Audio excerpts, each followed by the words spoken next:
Oke, sudah mulai, Pak. Keputus lagi.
Oke, Pak. Sudah masuk lagi ke roomnya, tinggal di unmute dan kameranya di on.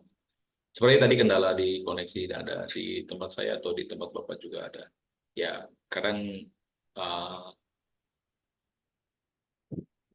salah satu yang membuat uh, gap pendidikan terjadi di era COVID ketika menjadi online.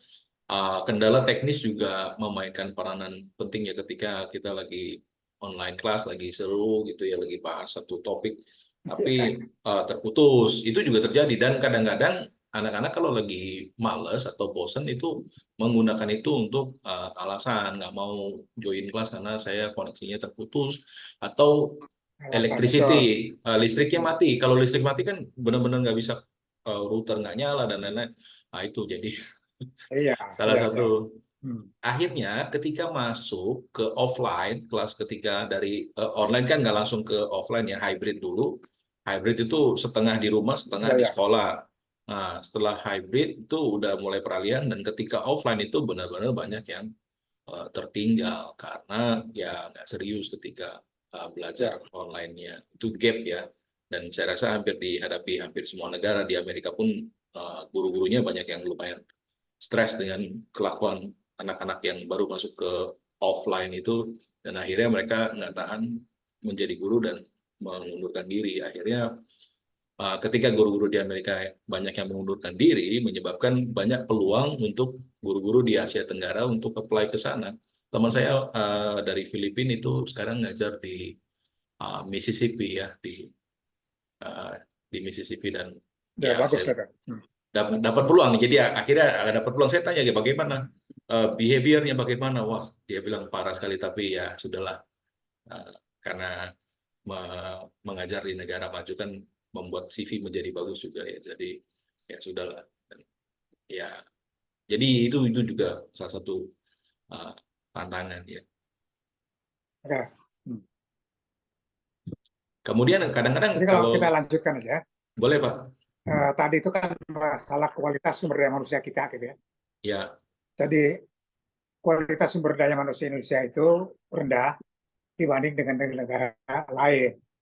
Jangankan dengan negara maju, dengan negara-negara sesama ASEAN saja, ya dengan Thailand, dengan Vietnam, dengan tertinggal, Malaysia, tertinggal, apalagi dengan Singapura, kita ini jauh, ketinggalan.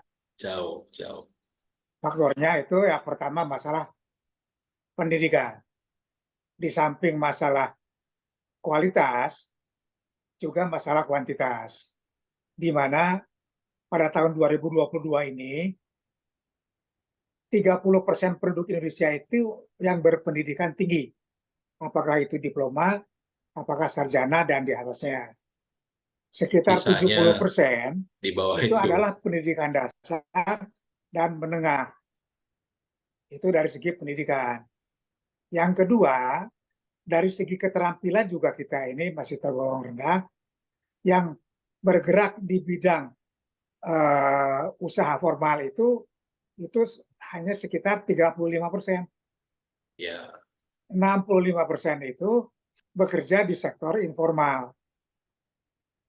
Itu masalah tingkat pendidikan, keterampilan. berarti Yang dari ketiga dari sisi adalah masalah vokasi gimana tuh Pak? Jadi itu kan kalau keterampilan lebih ke pendidikan di sekolah menengah kejuruan ya, artinya vokasi atau katakanlah misalkan senang dengan teknik listrik, ambil sekolahnya sebaiknya daripada SMA terus fisika dan belajar listriknya sedikit, mendingan ngambil STM sekalian gitu. Apakah peran Nah, vokasi di situ juga ada perlu ditingkatkan karena mungkin penyumbang vokasi itu bisa ditingkatkan dengan setingkat diploma itu, ya dan karena kan itu di SMA atas sebetulnya sekolah kejuruannya. menengah, Iya, dan tapi ke masalah-masalah yang lebih praktikal. iya dan tapi gini loh, anomali ya. Jadi penyumbang Jadi pengangguran saya kira vokasi terbesar itu itu masuk di vokasi ke malah dalam kelompok. diploma ya. Penyumbang Iya, betul. penyumbang Ya ini masalah masalah kembali kesediaan lapangan kerja jadinya. iya efeknya ke Ya, situ sih.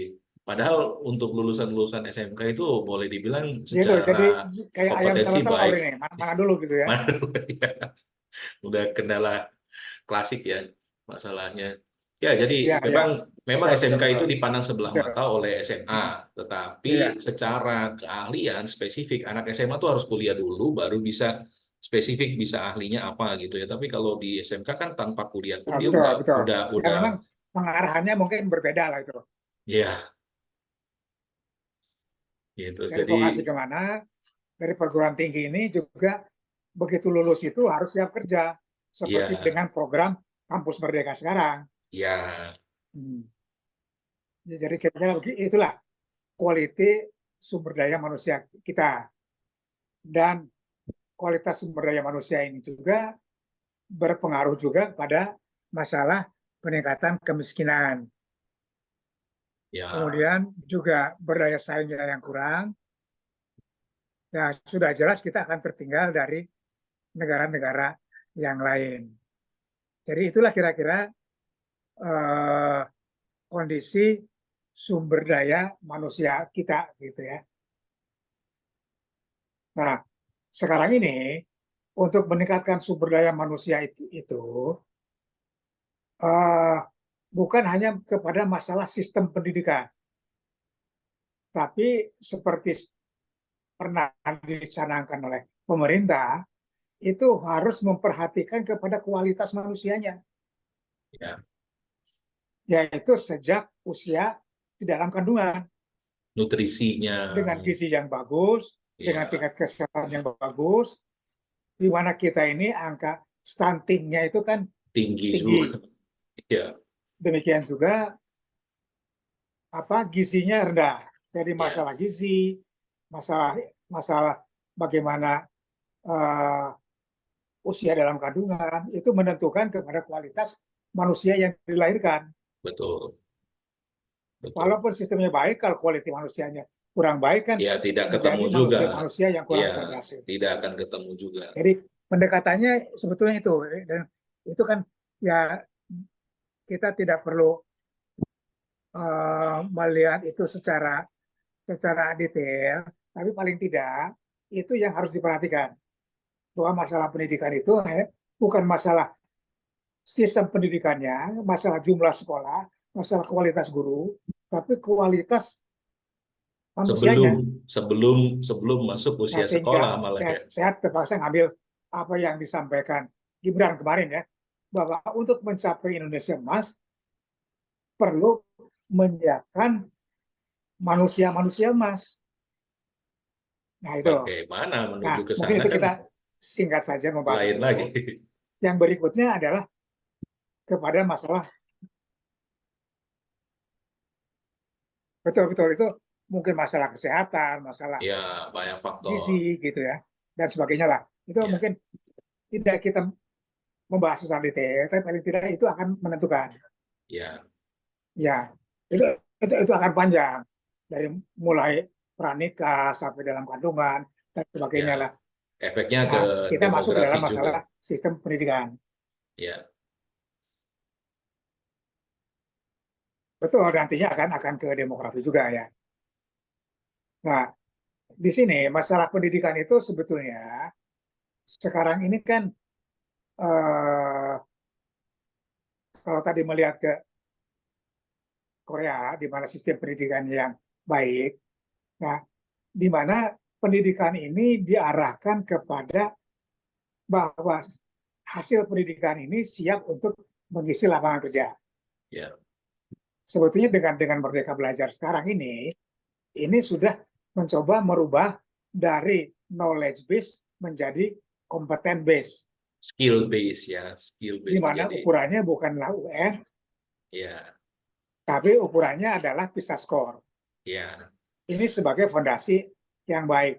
Tapi ini mungkin perlu dilanjutkan ke hal-hal yang lebih lanjut. Dan ketika Ya. itu ditanamkan Yang lainnya misalnya oleh masalah oleh Mas Menteri itu pendidikan enggak? karakter. Ya, itu juga sama. Ya, pendidikan karakter, masalah kreativitas, masalah kritikal gitu ya. Yang sebetulnya dalam Merdeka Belajar juga ada kan dengan Ya, profil pelajar critical thinking Pancasila, skill, ya, di mana anak critical itu thinking skill. diarahkan untuk independen, kreatif, kritikal. Bisa memecahkan masalah, Nah, dasarnya sudah ada, tinggal berikutnya itu adalah menerapkannya. untuk mengembangkan. Makanya ketika Betul, ini betul. ini Jadi, dicadangkan waktu Mas Menteri pertama kali jadi diangkat jadi menteri ya, itu banyak yang mengkritik dan tidak siap sebetulnya. Salah satu saya sendiri setuju kenapa dia sebaiknya tetap stay menjadi Menteri Pendidikan, walaupun mungkin banyak orang melihat Nadiem Anwar Makarim itu lebih cocok jadi di bidang ekonomi atau bidang teknologi, tetapi kenapa dia ada di bidang pendidikan? Saya melihat alasan yang sangat gamblang itu begini, lulusan S2 menjadi pengemudi online. Ya, itu adalah hal yang membuktikan bahwa eh, gap atau jembatan antara dunia pendidikan dengan dunia nyata itu nggak ada. Jadi sekolah tinggi dan akhirnya tidak terpakai ilmunya itu menjadi sangat banyak.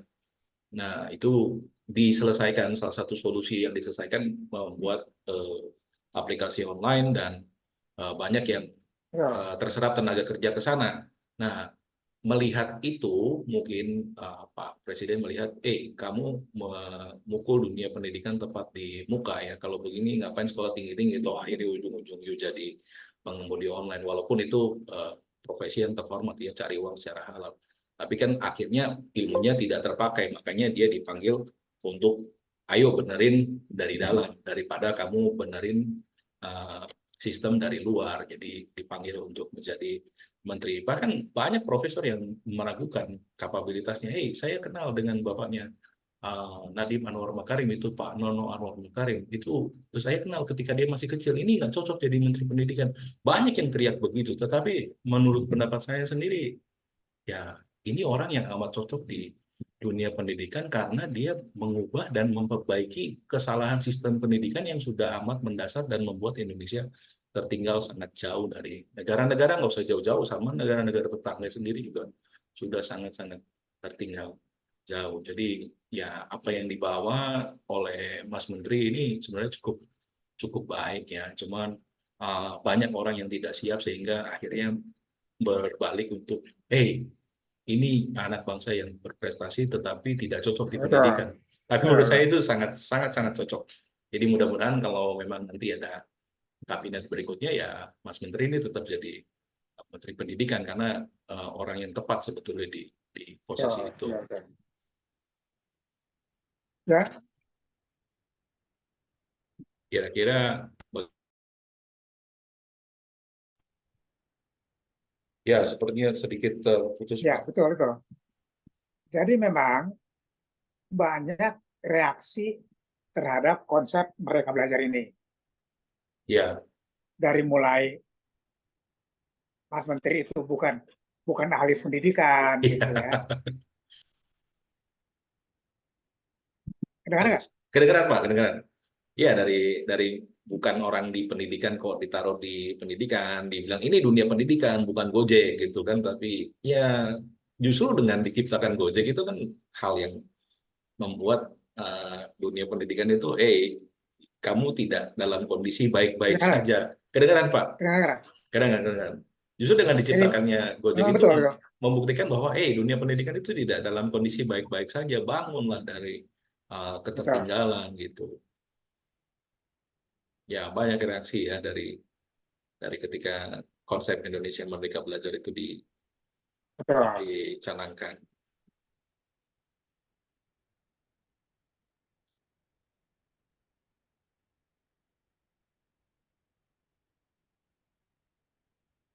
Ya kalau bicara pendidikan sebenarnya tidak ada habis. Ya sepertinya koneksi saya terputus Pak. Apakah sudah terdengar suara saya?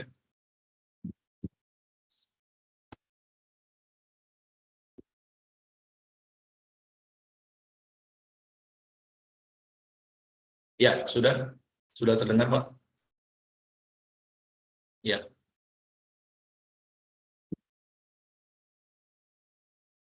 Pak sepertinya di mute Pak. Nggak kedengaran suara Bapak.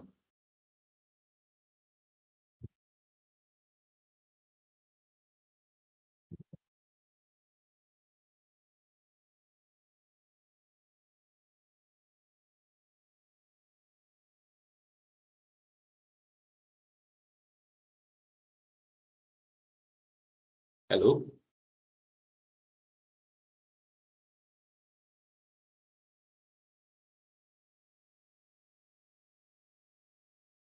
Pak, tidak terdengar.